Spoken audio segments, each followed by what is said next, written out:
It's well known that drivers of a vehicle don't get motion sick while passengers get motion sick. Motion sickness affects a third of adults and half of all children. On the road, the main reason for motion sickness in passengers is because they aren't paying attention. When you're looking at a static object inside of a moving vehicle, there is some confusion that happens inside of your brain because your eyes are processing that you remain static as you look at a static object, but your inner ear is detecting motion as you're moving inside of a moving vehicle. The driver of any vehicle, they know what they're doing. They are the ones who are hitting the brake. They are the ones who are turning the steering wheel to take a right turn or a left turn. Because of that knowledge, they make certain preemptive and very subtle corrections. This helps them avoid motion sickness, unlike passengers who cannot anticipate what's coming and are unable to make similar adjustments. With the development of autonomous vehicles, drivers will become passengers, free to focus on other tasks during their ride. But this could make them more susceptible to motion sickness.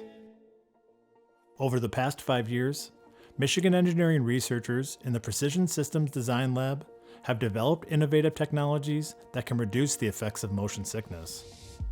Called Preact, it reduces these effects by monitoring the road ahead to either encourage or initiate a counterreaction for passengers.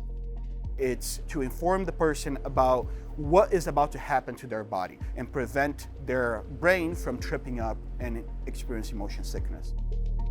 It is vitally important that we take into account the human factors associated with autonomous vehicles for autonomy to become the standard mode of transportation. Preact works by using predictive algorithms and sensors to generate data that can predict a vehicle's movements.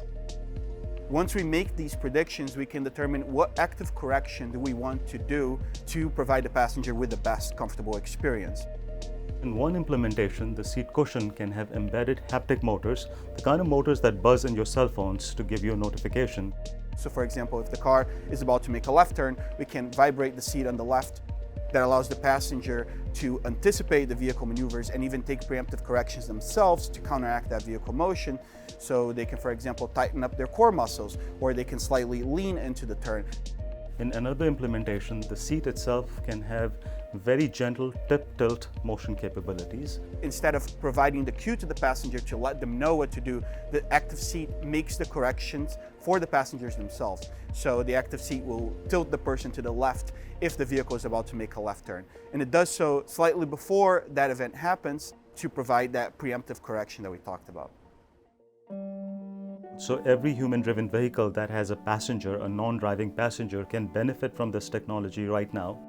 The haptic solution is for someone that wants an easy-to-use, plug-and-play motion sickness solution to their existing vehicle platform. The active seat is integrated into a vehicle platform, so it's normally for customers that are looking for that motion sickness mitigation when they're buying a vehicle. The researchers are continuing to develop Preact under their newly formed startup MotionSync, and have begun collaborating with a major automotive manufacturer to implement the technology. We want to give riders the best possible experience inside of the cabin that they can achieve. And we want to allow them to reclaim that commute time to make the most out of the time they spend inside of their vehicles. And if motion sickness prevents them from doing that, that is something we want to address.